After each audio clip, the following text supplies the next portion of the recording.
Good morning sa lahat. Tara mag-layout na design na tayo ng ating prayers for the GC guys. Using cellphone tayo, docs apps and slides up ang ating ginagamit na pang design. Nandito na tayo sa number 14. Okay, nandito tayo sa 14 May 2024. Okay, ulitin ko lang guys. Good morning. Greetings everyone. Tara mag-layout and design tayo ng ating prayers for the GC guys.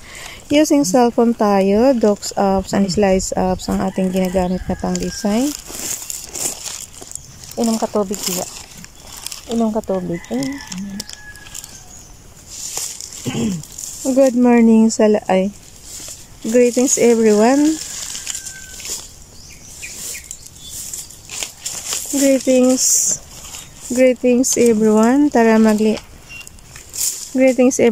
mag-layout and design na tayo ng ating prayers for the GC guys. Using cellphone tayo, docs apps and slides apps ang ating ginagamit na pang design. Today is 14 May 2024. Ang ating font is Meriwether. Size 12, text color ay red, highlight color is blue, naka-bold, naka-italic yan. Basahin ko lang yung mga gustong sumali sa Family GC guys, pakikontak yung aming founder, Harry B. De La Cruz, or yung mga admins ko, founder Muti, admins Roger Pacatang, Aileen Samarin, Aiki Akma, Sarah Gulingan, Nanay Elsa Samarikat, ang inyong lingkod, Raupahin Pag-Vlogs. Today is 14, so basahin na natin to. Yung mga gustong sumali guys, i-add nyo lang and then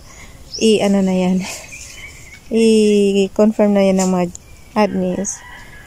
From Family GC, Ralph Lion Pag-Vlogs. Type lang natin yan. Ralph Lion Pag-Vlogs. Yea, though I walk through the valley of the shadow of death, I will fear no evil, for thou art with me, thy rod and thy staff, they comfort me. Psalms chapter 23, verse 4.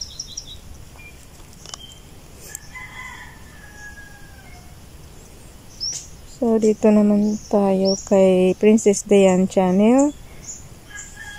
Ano nangyayari sa atin? Oh, Diyos ko po.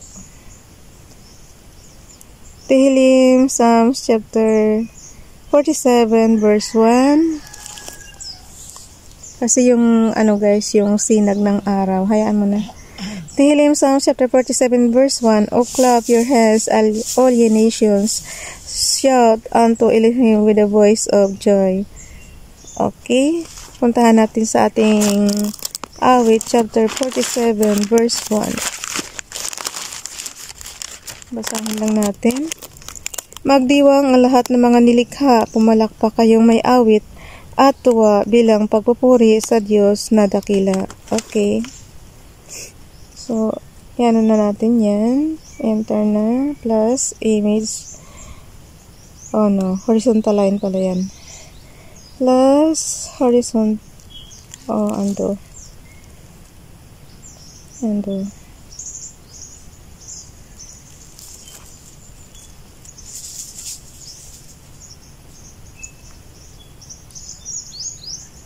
Ay, nako.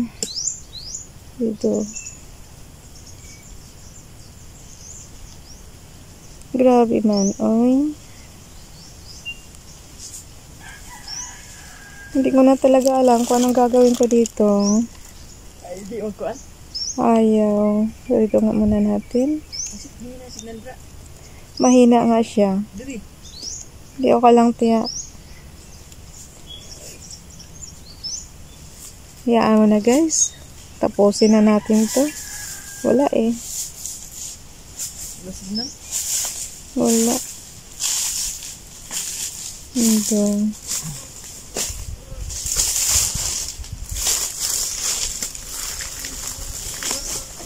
Yung 14. Wala na.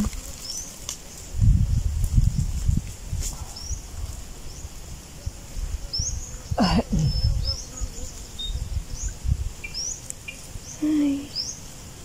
Ayoko na. Isa. Wala eh. Isa ba isa?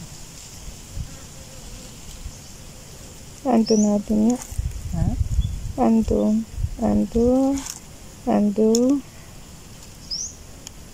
eh. Undo. Undo.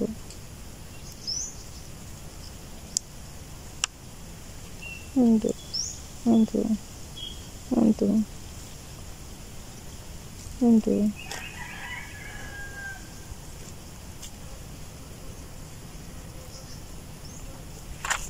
Ayoko na.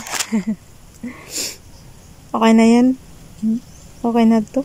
Hayaan mo na. Hindi ko na ano eh. Bye everyone. God bless. Tara, basahin lang natin yung ating yung ating repost prayers. Doon sa slides apps. Number 14 slides.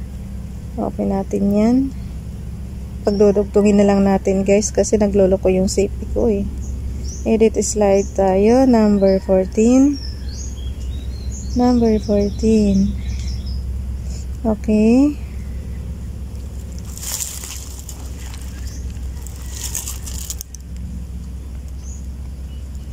Okay, good morning. Okay, idugtong natin guys yung ating gawa sa slides apps. Yung greetings everyone. Tara, i-add natin yung ating yung ating prayers sa ating slides apps, yung repost prayers natin. Let not your heart be troubled, ye believe in God, believe also in me. John chapter 14 verse 1, Bible King James Bible. Grace be with all them that love our Lord Jesus Christ in sincerity. Amen. Ephesians chapter 6 verse 24 kay Ronilo Ligaspi vlog naman to. Kay Donalyn, if be Donalyn, allow your will to be done in my life, dear God, today completely. Today, dear God, today I completely surrender my all to you. To you I lift my hands and open my heart. Assist me in relying on you in whatever I do. Please direct my thoughts and behaviors and take commands of my life. Assist me in comprehending your words and focusing my heart on you, Lord. Go beside me and direct my ways in all I do. Provide me with knowledge, strength, and guidance. Bring me to the life you have prepared for me by guiding me through the pitfalls of life. Allow your will to be done in my life at all times. Amen. So hanggang dito na lang guys. Bye everyone. God bless.